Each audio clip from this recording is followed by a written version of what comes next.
What kind of man smiles at his wife and quietly orders a DNA test the next day? That's what I asked myself when the envelope arrived.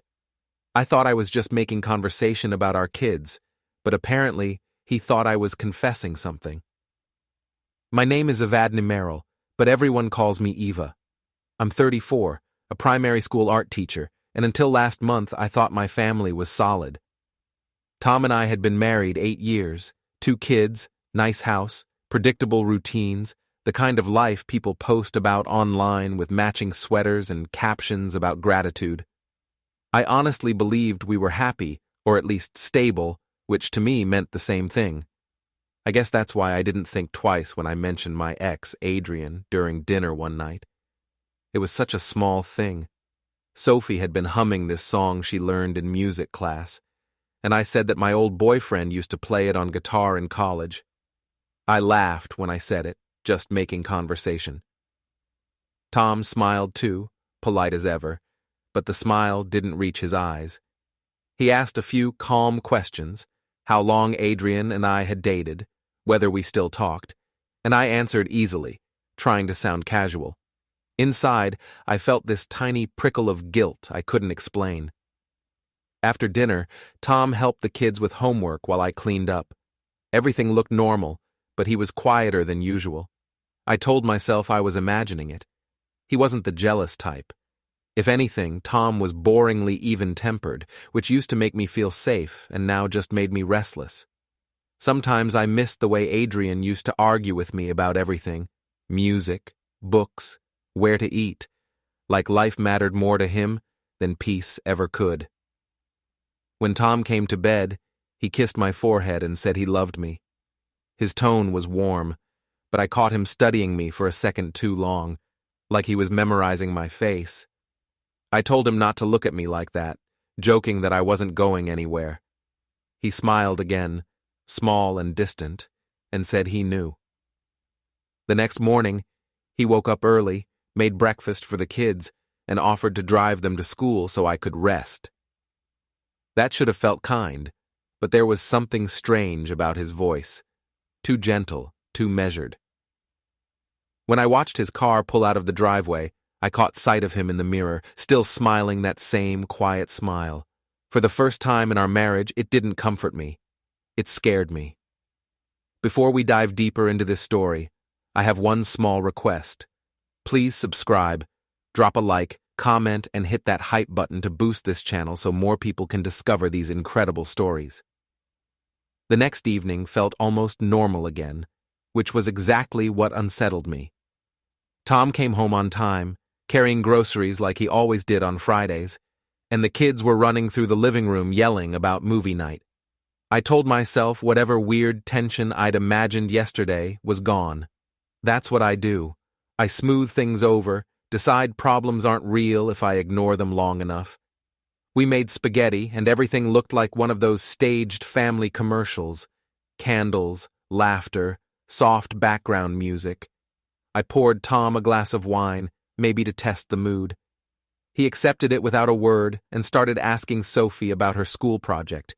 His tone was cheerful, steady, not a hint of anger. I felt silly for even worrying. I joined in, telling Sophie how proud I was, and then, before I realized it, I mentioned Adrian again. It slipped out so easily. Sophie said her teacher's friend was coming to play guitar for their art show, and I said, "Oh, that reminds me, Adrian used to help with events like that when we were in college." I wasn't bragging, just filling silence, but I caught Tom's glance. He smiled, that same quiet, unreadable smile. He said, "Adrian? The musician one?" I nodded, pretending not to notice how tightly he was gripping his fork. I added that Adrian had emailed the school about volunteering for the fundraiser. "He's great with kids," I said quickly, as if that would make it sound harmless. Tom didn't argue. He just nodded and said he was glad I had helpful old friends. His voice was perfectly calm. I felt my cheeks burn anyway. To change the subject, I asked about his day, but he only said it was productive. Then he went to help Caleb with his Legos. Later, while cleaning the table, I kept replaying the conversation. Why had I even mentioned Adrian? I hadn't spoken to him in years, not since before Sophie was born. Okay, that wasn't entirely true. We'd run into each other last month when his music program visited the school. It had been innocent, just a coffee to catch up. I didn't tell Tom because it felt too small to matter.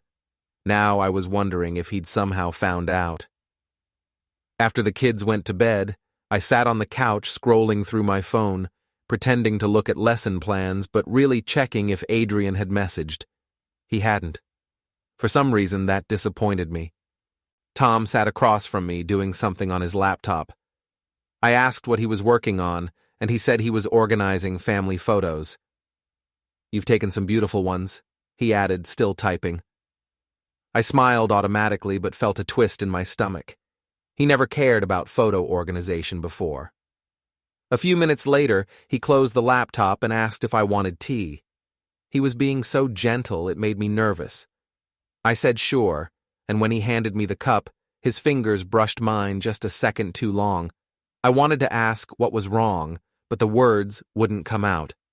He sat down next to me, sipping quietly.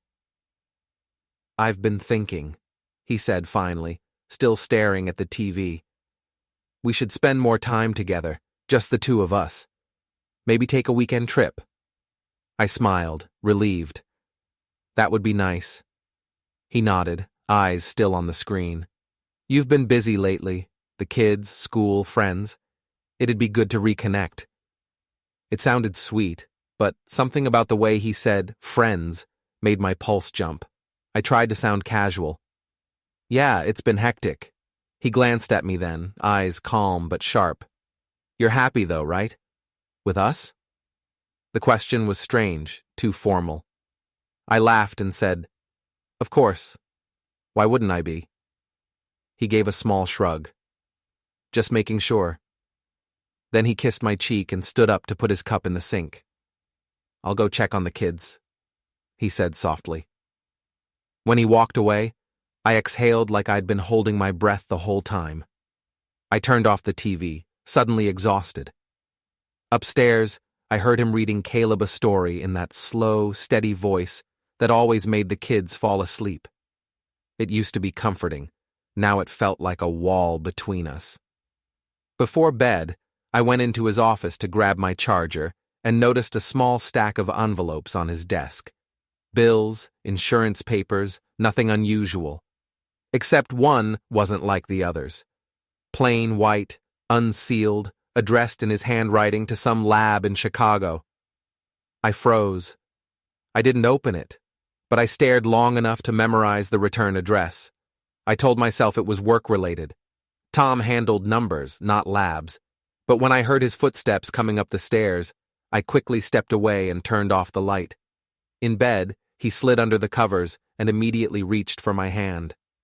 His touch was gentle, almost careful. I felt his thumb brush my ring. I whispered, "You're quiet tonight." He smiled in the dark. "Just tired." But he wasn't tired. I could feel the alertness in his breathing, the way he lay perfectly still while I pretended to sleep. I turned on my side, facing away from him, my heart pounding for reasons I couldn't name. The next morning, he was up early again, dressed before sunrise.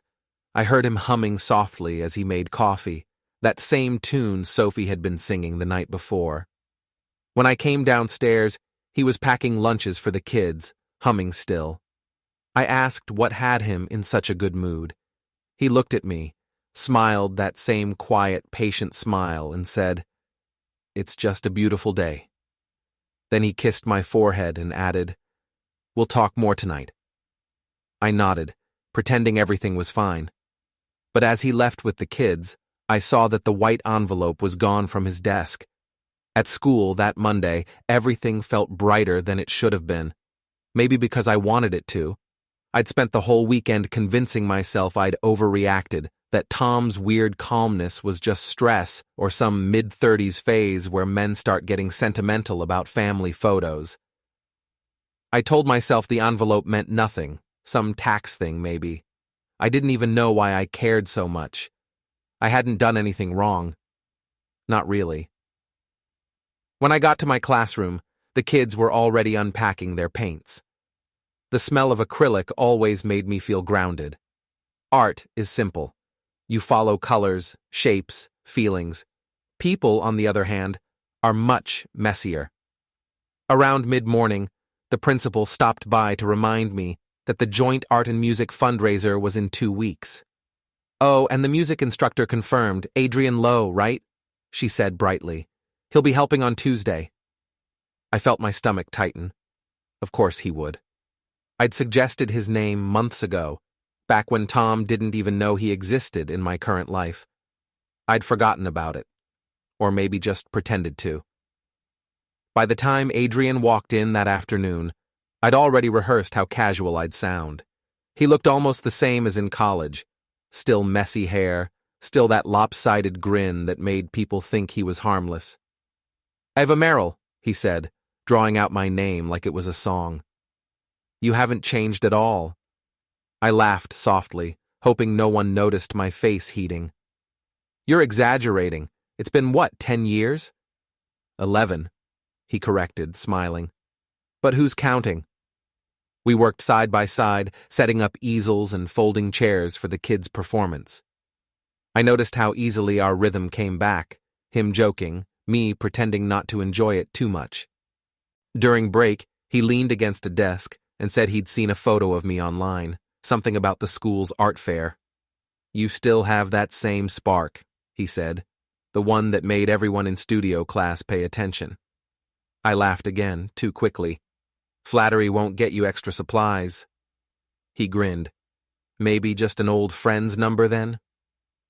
I told myself it was innocent. We were both adults, both in the same field. He wrote his number on a scrap of paper anyway, saying it was for scheduling. I slipped it into my pocket. When the last bell rang, one of the other teachers, Mrs. Taylor, passed me in the hall. She smiled a little too knowingly. "It's nice seeing you two work together again," she said. "He seems very comfortable around you." "Old friends," I answered quickly. "That's all." But the word comfortable followed me all the way to my car. That evening at home, Tom was already cooking dinner when I came in. The smell of garlic filled the kitchen. He rarely cooked on weekdays. I hung my coat slowly, watching him stir the sauce like it was the most normal thing in the world. "Smells amazing," I said. He smiled. "You've had a long day. Thought I'd help." I told him about the fundraiser, leaving out who I'd been working with. He asked if everything was ready for it. I said yes, careful to keep my tone light.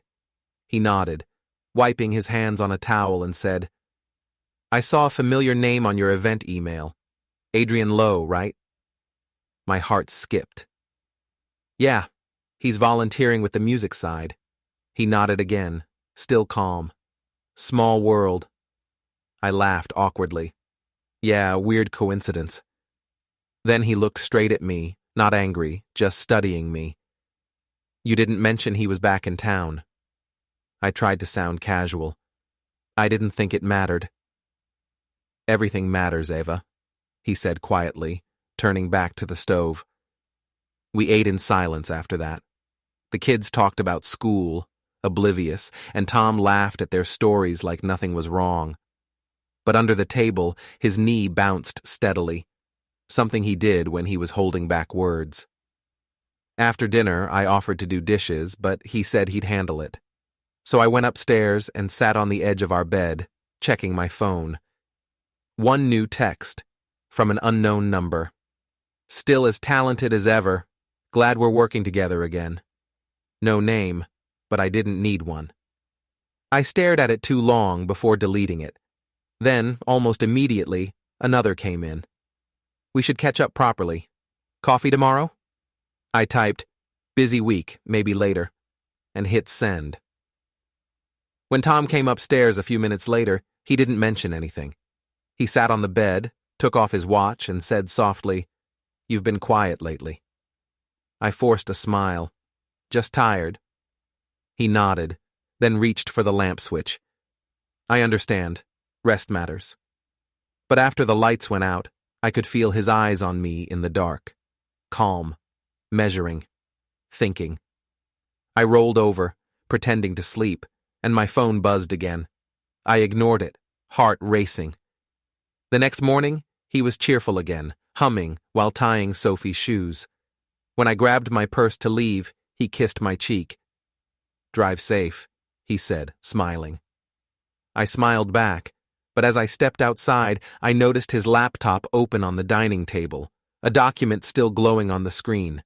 I couldn't see all of it, but one line was clear enough before it went dark. LabCorp, Parentage Testing Services. My knees went weak. For a second, I thought about turning back inside, confessing something I couldn't even name. But instead, I got in the car, shut the door, and sat there breathing until my pulse steadied. Then I started the engine and drove away, telling myself he couldn't possibly mean what I thought he did. Caleb's birthday party was supposed to fix everything. That's what I told myself as I strung up balloons in the park pavilion, smiling until my cheeks ached. Nothing heals tension like a cheerful family event, right? I made sure everything looked perfect. The cake, the decorations, the guest list. I even invited Adrian and his new girlfriend, because in my mind that would prove there was no secret between us. Tom would see I had nothing to hide. He'd relax. We'd be fine. The weather was perfect, bright and windy, and the kids were running wild on the playground. I wore my favorite blue dress, the one Tom said made me look like summer. He arrived late, carrying the folding chairs and that polite smile again. "Sorry, traffic," he said, setting them down beside me. His eyes lingered on the setup, the streamers, the cake with Caleb's name in big red letters. "Looks great." "Thanks," I said. "I wanted it to feel special." He nodded, glancing at the crowd. "You always make things memorable." It sounded like a compliment, but something in his tone made me nervous. When Adrian showed up, holding a brightly wrapped box and waving like nothing in the world could be awkward, I almost exhaled in relief. His girlfriend, Lila, followed behind him, all smiles and floral perfume. I introduced them to Tom, who shook Adrian's hand politely, saying, "Nice to finally meet the famous musician." Adrian laughed.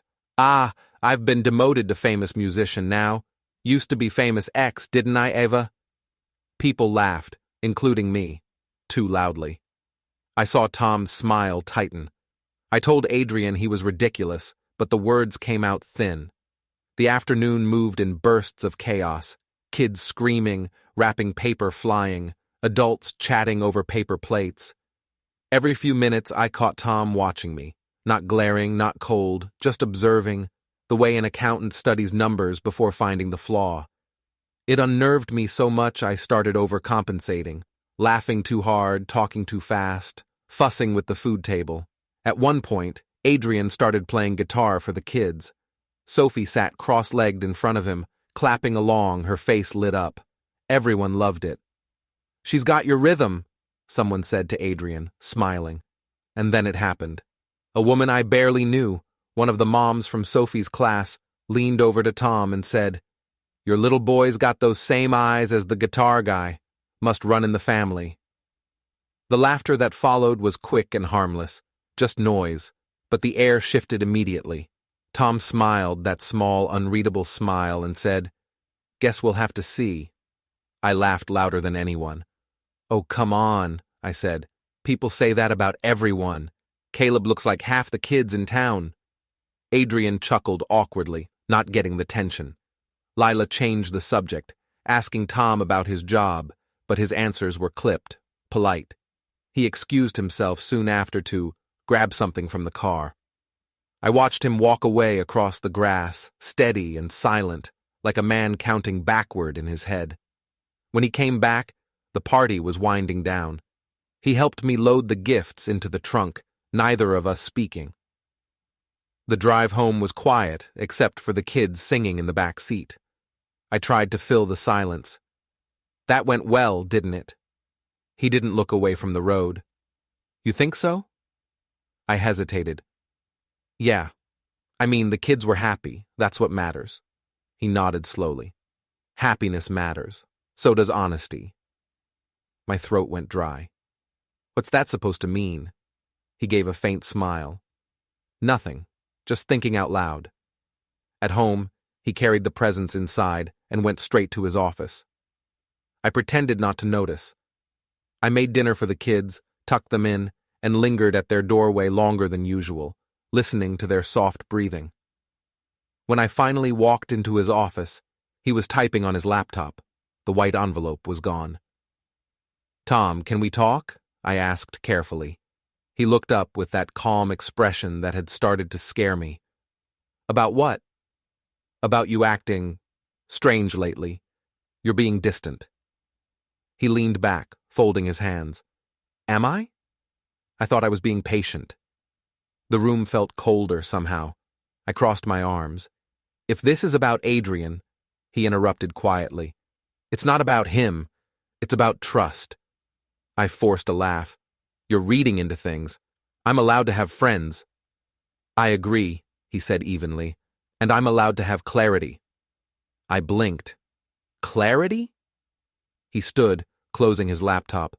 "You'll understand soon." Then he brushed past me, pausing in the doorway. "Get some sleep, Ava. Big week ahead." He left the room, and I sat there staring at his chair, the faint smell of his cologne still hanging in the air. My pulse wouldn't slow down. Later that night, I crept back into his office. The drawers were locked now. The printer light blinked in the dark, a single sheet of paper sitting in the tray. It was blank, except for one faint line at the top. Case reference number. I tore it up before I could stop myself. When I crawled into bed, Tom was already asleep, or pretending to be. I whispered, "You don't need to test me, you know." He didn't move. In the morning, he kissed my cheek before leaving for work, just like always. His smile was soft, polite, perfect. But when the door closed behind him, I realized I didn't know if that was forgiveness or goodbye. The following week crawled by, every day feeling like a test I didn't know the rules to. Tom's politeness became unbearable. He texted me about the kids' schedules, asked if I needed groceries, reminded me of bills, all in that same gentle, distant tone. No anger, no warmth, just efficiency. I kept telling myself that was better than shouting, but deep down I missed his reactions, even the irritated ones. Silence was worse. By Thursday night, I decided I'd had enough. If he was suspicious, I would disarm it. I'd flip the story and make him feel guilty for doubting me. I'd done it before, cry, confuse him, make him question his own instincts. It always worked. He was in his office when I found him, still dressed from work, sleeves rolled to his elbows. The lamp cast this soft yellow light that made him look tired, older somehow. I stood in the doorway holding my phone like a prop. "We need to talk," I said. He looked up, calm as ever. "About?" "About whatever this is," I said, stepping in. "You've been distant, cold. You barely touch me anymore. Did I do something wrong?" He set down his pen. "You tell me." That stung more than it should have. "You're the one acting strange, not me." He nodded slightly. "Maybe I just needed time to think." "Think about what?" He took a breath before answering. "Truth, proof, reality." I laughed, sharp and nervous. "You sound like a lawyer." His eyes didn't move. "Maybe I've been talking to one." The room went silent. My stomach dropped. "You're kidding." He didn't reply, just slid a manila folder across the desk toward me. I hesitated before opening it, half afraid of what I'd see. Inside was a stack of papers, some bank statements, a few printed emails, and near the bottom, a copy of something that made my blood run cold. LabCorp Parentage Testing Service, case reference number. I slammed the folder shut. "You actually did it." He kept his tone calm. "I sent another sample too to make sure the results are accurate." I laughed, but it sounded too high-pitched. "You've lost your mind. You're turning our marriage into some CSI episode." He stood then, not angry, just steady. You talked about another man like he was part of our family, Ava. You brought him into our children's lives. You didn't think I'd wonder? Tears came before I could stop them. How dare you? After everything I've done for this family, you question that? He didn't move closer. I'm questioning what's mine to protect. I covered my face, letting my voice tremble. You're humiliating me, Tom. Do you have any idea how cruel this is? The kids, what if they find out? You're destroying us over nothing. His expression softened only slightly. Then the test will show nothing, won't it? I stared at him, hating how logical he sounded. I needed to regain control. I wiped my eyes and said quietly, "If you loved me, you'd never do this." He looked down at the folder. "If you loved me, I wouldn't have to." I turned away, clutching my phone like a shield. "I can't believe you'd humiliate your own wife." He sighed. "I didn't want to. I just want the truth, Ava. That's all." For a long moment, neither of us spoke. The air felt heavy, the only sound the faint tick of the clock on the wall. I could feel my chest tightening, panic crawling under my skin. Then came the knock at the door. We both froze. It was firm, deliberate. Tom walked past me and opened it. A man in a blazer stood there holding an envelope. "Mrs. Merrill?" he asked politely. I stepped forward, confused. "Yes?" He handed it to me. "You've been served." I stared at the envelope. "What is this?" Tom thanked the man, closed the door, and watched me as I tore it open with shaking hands. Inside were neatly clipped papers, formal, cold, legal, notice of custody and financial disclosure. I looked up at him, horrified. "You filed something?" He nodded once. "Just standard procedure. I needed to protect myself. And them." "Them?" I whispered. "The kids," he said quietly. "Until we know for sure." My throat closed. "You can't do this. You're making us look like monsters." "I'm following the law," he said. "That's what you wanted, right? No drama, no shouting, just order." I dropped the papers on the floor. "This is your revenge?" He shook his head. "No, this is clarity." He turned toward the stairs, his voice steady. "You might want to call your sister. You'll need a witness for tomorrow." "Tomorrow?" I croaked. He didn't answer, just walked away, leaving me standing in the hall surrounded by papers I didn't understand. That night, I sat on the couch staring at the folder he'd given me. I tried to cry, to feel outrage or heartbreak, but mostly I felt exposed, like someone had finally seen through every performance I'd ever given. When Joan arrived the next morning, she took one look at me and said, "He knows something, doesn't he?" I nodded, voice barely a whisper. "He's testing everything. Even me." She sighed. "Ava, maybe it's time you told him the truth." I shook my head hard. "No. There's no proof yet. I can still fix this." But when the mailman came that afternoon, dropping another official-looking envelope into the box, I knew the fixing part was over. The office smelled like polished wood and old paper, the kind of scent that made everything feel final. Tom was already sitting across from the lawyer when I walked in, calm and composed like a man about to discuss taxes instead of tearing his marriage apart. The receptionist had called my name, her polite voice too soft for the weight of what it meant. I hesitated in the doorway, clutching my purse like it might protect me. "Mrs. Merrill," the lawyer said, standing. He was young, polite, expressionless. "Please have a seat. We'll keep this brief." I sat beside Tom, refusing to look at him. I stared at the floor instead, tracing the edges of the rug with my eyes. "I don't understand why we're here," I said. "This is ridiculous." Tom folded his hands. "It's just procedure. We're setting boundaries while things get clarified." "Boundaries?" I laughed under my breath.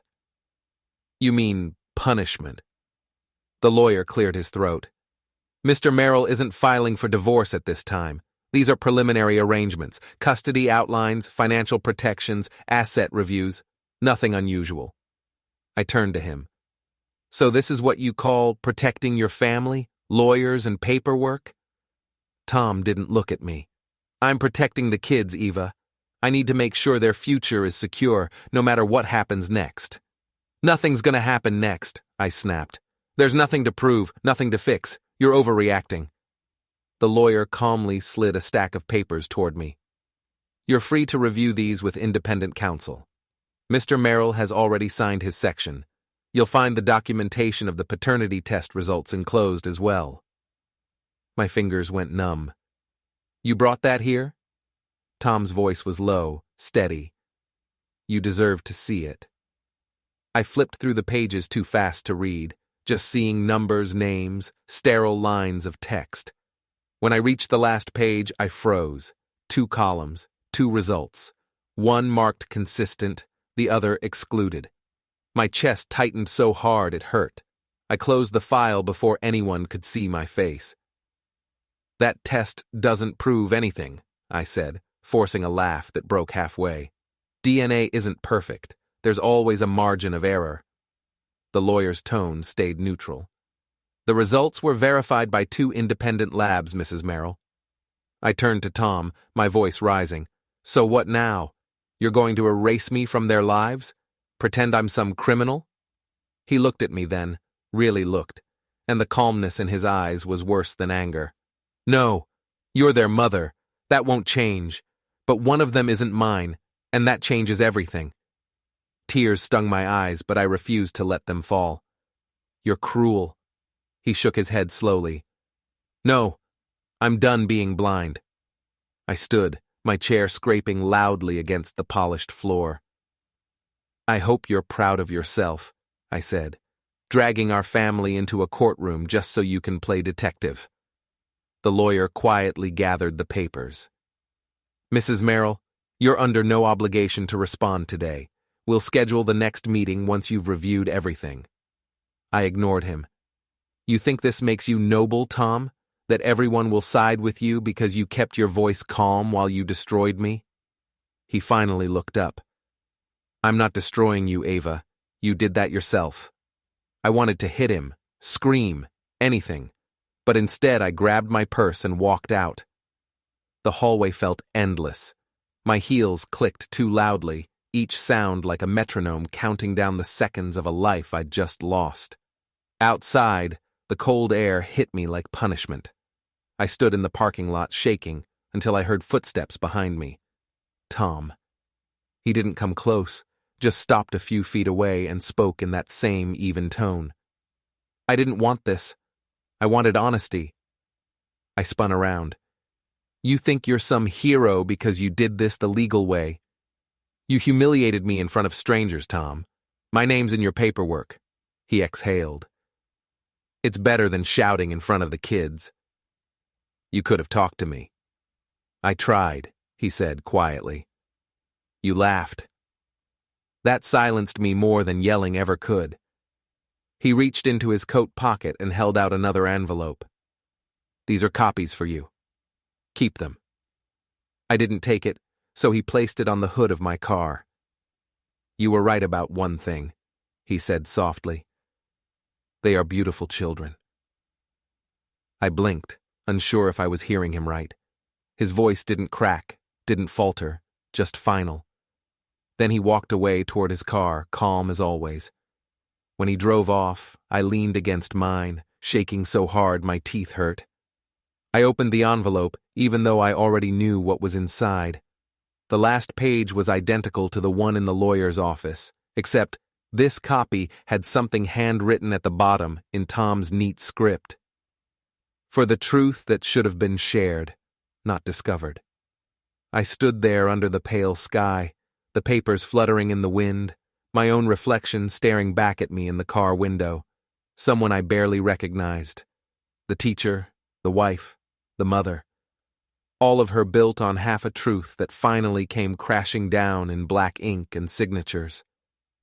The house felt like someone else's when I walked in that night. Too clean, too silent. Tom had taken the kids to his mother's for the weekend, said it would help them adjust. I didn't argue. I didn't know what words could fix anything now. The papers sat on the kitchen table where I'd left them, their crisp edges mocking me. When I heard the car pull into the driveway the next morning, I almost ran to the door. He came in quietly, carrying a small box, some of Caleb's toys, a few clothes. He set them down without meeting my eyes. "Tom," I said, my voice small, "we can talk about this. We can fix it." He didn't move. "There's nothing to fix. The truth's out." I stepped closer. "I made a mistake years ago. It didn't mean anything. You and I, this family, it's still real." He looked at me then, calm and steady, that same awful stillness. "You think real means pretending. I can't live like that anymore." Tears burned behind my eyes. "You can't just erase me from their lives." "I'm not," he said. "You'll always be their mother. But you don't get to decide what I am anymore." I swallowed hard. "So what happens now? You win? You take the moral high ground, leave me here alone, and call it justice?" He shook his head slowly. "It's not about winning. It's about peace." He picked up the folder from the table, flipped it shut, and added, "I've signed everything. The house stays in your name. I just need space." I tried to reach for his hand, but he stepped back. "Tom, please, I never meant to hurt you." He gave a faint smile, tired but certain. "You didn't mean to. You just did." He turned toward the door, picking up his keys. "Tell the kids I'll see them Sunday evening." "Tom." He paused at the doorway and looked back once more. "You were right about one thing," he said softly. "They really are beautiful children." The door closed behind him. The sound was quiet but final, like the click of a lock I wouldn't be able to open again. Don't forget to hit like, subscribe, and turn on the bell so you don't miss the next story. Write in the comments from which city you are watching.